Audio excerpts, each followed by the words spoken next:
സെലിയെ സാഗറെ ഇവിടെ ഇരിക്കുകയാണല്ലേ? ഞാൻ നാളെ പോകട്ടോ.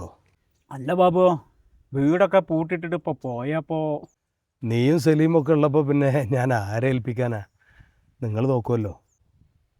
ബാബുവോ, എൻ്റെ വീടും പരിസരവും ഒക്കെ ഇന്നെക്കൊണ്ടാകണമാതിരി ഞാൻ നോക്കും. ഇജി അതുകൊണ്ട് ഒരു പേടിയും പേടിക്കണം.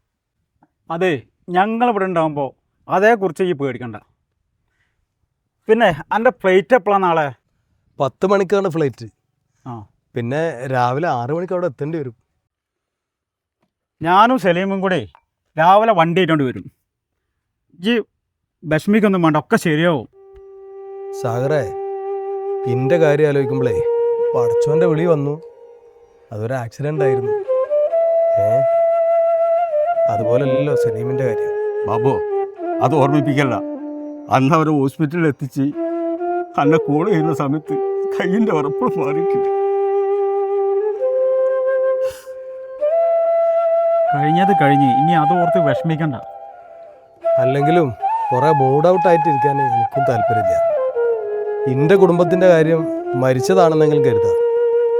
പക്ഷേ സലീമിൻ്റെ കാര്യം അങ്ങനെയല്ലല്ലോ. എടോ ബാബുവോ, ദുനിയാവിൽ എല്ലാം തെരഞ്ഞവരാരുമില്ല. മനുഷ്യന്മാരൊക്കെ ഇങ്ങനെ ഓരോ ആണ്ടതി വരുമ്പോഴേ നെഞ്ചിനകത്തൊരു നീറ്റല. സലീമേ, അത് വിട്, സാരില്ല. അവൻ പറയട്ടെ സാഗറെ, പറഞ്ഞ് എന്തെങ്കിലുമൊക്കെ പറഞ്ഞ് അവൻ്റെ മനസ്സൊന്ന് ആശ്വാസമായിക്കോട്ടെ. ശരിയാണ്, ഇതൊക്കെ എപ്പോഴെങ്കിലും നിങ്ങളോട് പറയുമ്പോഴാണ് എനിക്കൊരാശ്വാസം കിട്ടുന്നത്.